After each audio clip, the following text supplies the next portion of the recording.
Oke, bismillahirrahmanirrahim. Assalamualaikum warahmatullahi wabarakatuh. Perkenalkan, nama saya Bagus Aulia Irhab, NIM terakhir 025. Oke, pada video kali ini saya akan sedikit menceritakan tentang usaha yang dimiliki oleh keluarga kami. Nah, menyusun sebuah usaha itu memang bukanlah hal yang mudah. Butuh waktu yang tidak sebentar dan juga butuh tenaga dan juga strategi yang harus dikembangkan dengan sebaik mungkin. Nah, sebuah usaha itu bisa menjadi besar ketika usaha itu dirintis dalam waktu jangka panjang. Maksudnya bukan dalam waktu yang dekat, tetapi dalam jangka waktu bisa bertahun-tahun atau mungkin dalam hitungan tahun sih biasanya. Tidak bisa besar begitu saja dalam hitungan hari atau hitungan bulan. Nah, seperti yang terjadi pada usaha keluarga saya. Usaha di keluarga saya memiliki kurang lebih 4 atau 5 usaha yang dikembangkan sejak tahun 1900-an. Nah, usaha yang pertama itu adalah toko pertanian, yang dimana usaha itu dikembangkan oleh nenek dan kakek saya. Usaha itu dikembangkan dari tahun 1900-an dan bergerak pada bidang distribusi dan penjualan kebutuhan pertanian seperti pupuk, insektisida, obat-obatan, dan juga kebutuhan pertanian lainnya. Tetapi usaha ini tidak menyediakan alat-alat pertanian seperti traktor atau gunting rumput atau apa, itu mereka tidak menyediakan. Kita hanya fokus pada penjualan dan distribusi kebutuhan pertanian. Nah, selain itu di usaha ini kita juga memiliki sebuah agen minyak tanah, yang pada saat itu minyak tanah memang sangat dibutuhkan karena sebelum tahun 2007 minyak tanah adalah bahan bakar utama untuk memasak ya di rumah tangga biasanya, untuk menghidupkan kompor, untuk menyalakan Petromax. Dulu kan kita belum ada lampu seperti sekarang, masih menggunakan Petromax. Nah, itu menggunakan minyak tanah. Kita juga mempunyai usaha di bidang distribusi minyak tanah. Nah, usaha ini itu berlanjut hingga sekitar tahun 2009, sebelum akhirnya dihentikan karena nenek saya sudah tidak mampu lagi untuk menjalankan bisnisnya. Kemudian usaha yang kedua itu mulai dibangun pada tahun 1999 kalau tidak salah. Itu adalah usaha percetakan. Percetakan itu dirintis oleh bapak dan ibu saya, bapak dan ibu kami, yang didirikan 1999 atau tepatnya setelah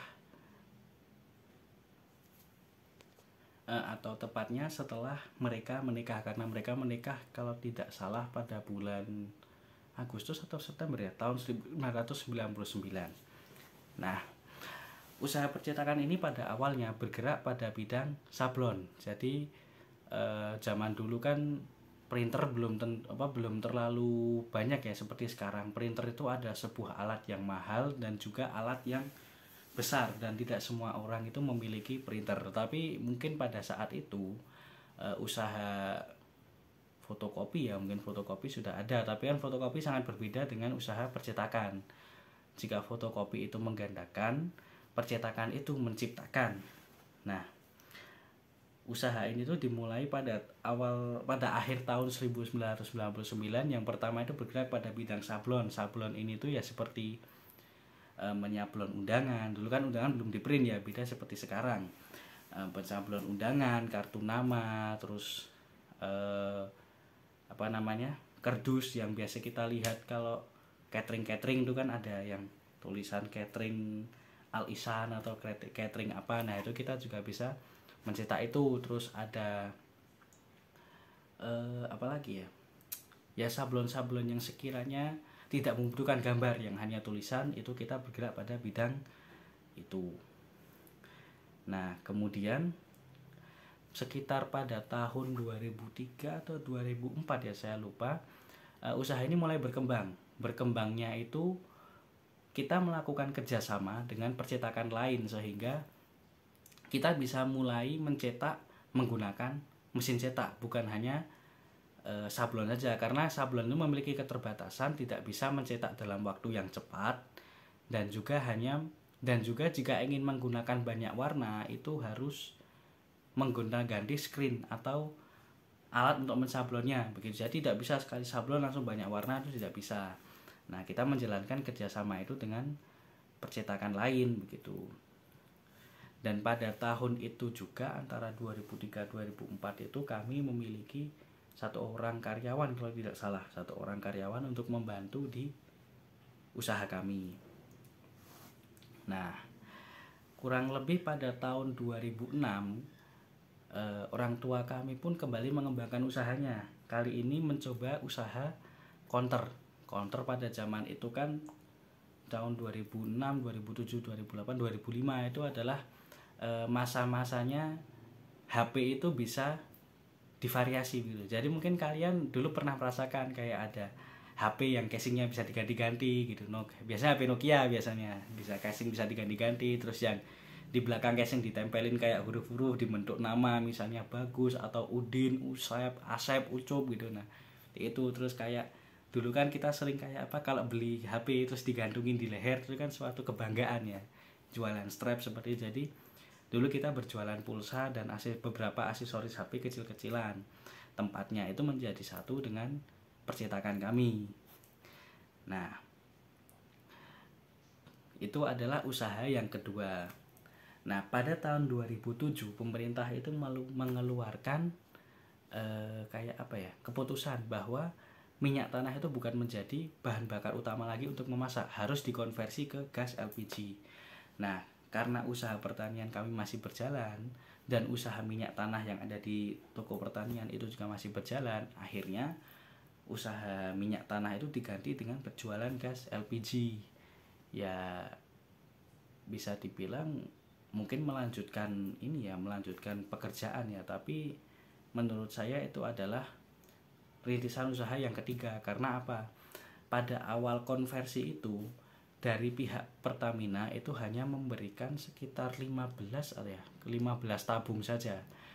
Tetapi hingga tahun ini tabung-tabung itu sudah bisa berkembang, yang tadinya hanya 15, kalau tidak salah sekarang kami memiliki 80 tabung untuk jual kembali begitu. Nah, ketika toko pertanian kami berhenti pada tahun 2009, akhirnya agen gas ini pun dipindahkan ke percetakan kami. Jadi dalam satu tempat, dalam satu usaha percetakan itu kan ada, dalam satu tempat itu ada usaha percetakan, pangkalan gas, juga counter itu tadi. Nah, itu masih berlanjut sampai sekarang untuk yang gas dan percetakan masih berlanjut. Tetapi untuk yang berjualan pulsa itu terhenti di sekitar tahun 2017 kalau tidak salah.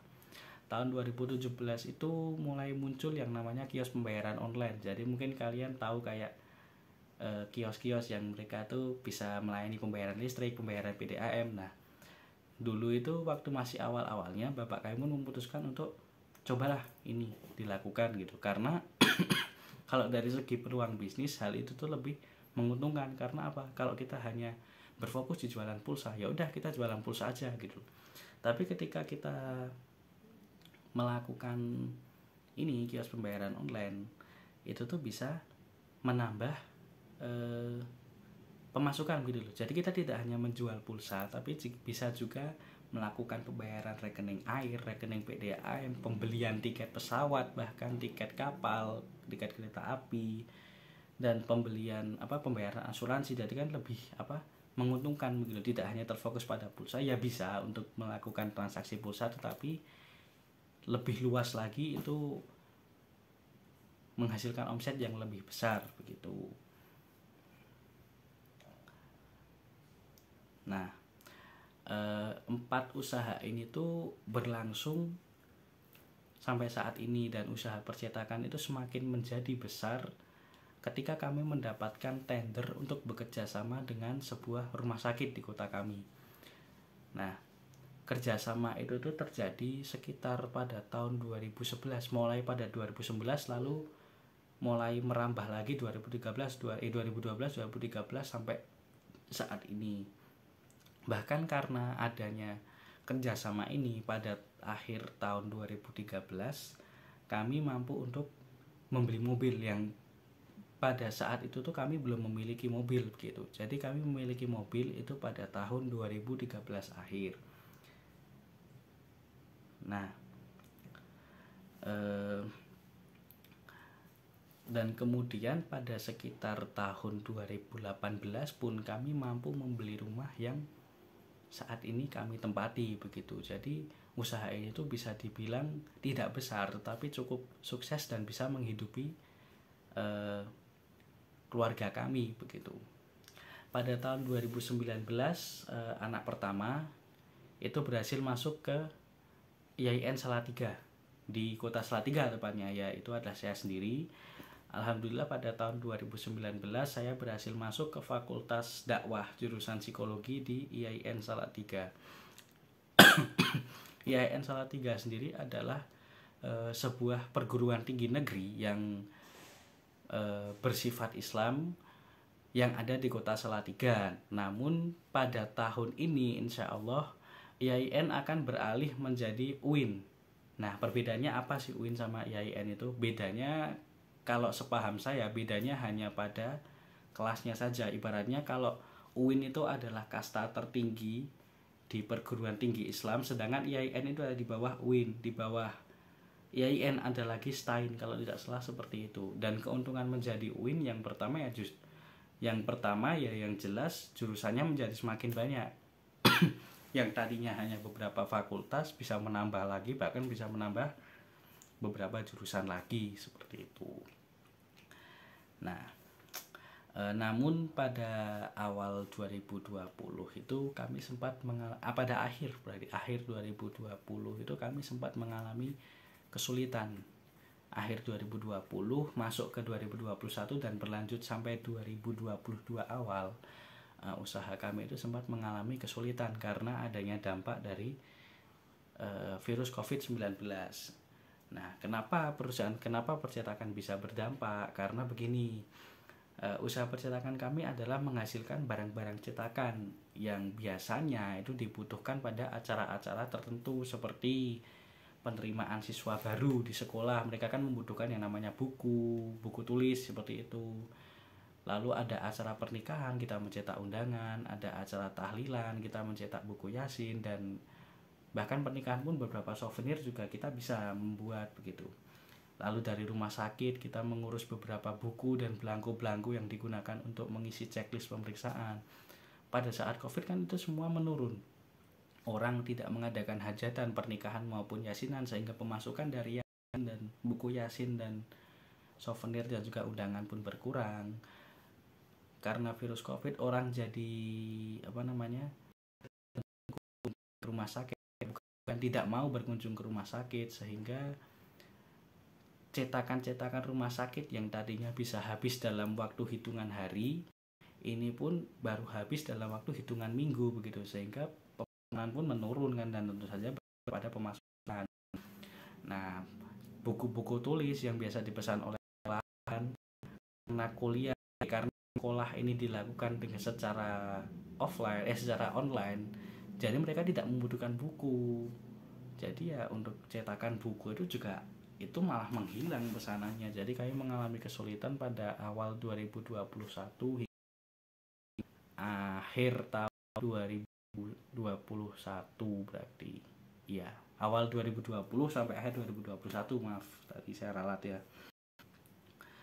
Di situ pun ketika kami memiliki karyawan, di saat perusahaan lain itu mulai melakukan pemutusan hubungan kerja, perusahaan kami pun tetap mempertahankan karyawan yang ada, maupun hubungan uang berat, bahkan ya sedikit mengurangi gaji karyawan, tapi kami tidak melakukan pemutusan hubungan kerja sama sekali, sehingga pada saat itu kami benar-benar dihajar secara keuangan karena masukan yang minim tapi pengeluaran bersama. Nah, mungkin sedikit cerita keluarga saya, gitulah sedikit keluarga saya. Mungkin bisa menjadi pembelajaran bagi kita semua, bagi saya juga, bahwa jika ingin mencapai kesuksesan dan ingin mencapai apa yang diinginkan, kita memerlukan yang namanya perjuangan, memerlukan yang namanya usaha, dan semua itu dimulai dengan cara yang tidak mudah dan dilewati dengan cara yang tidak mudah. Sekian dari saya. Assalamualaikum warahmatullahi wabarakatuh.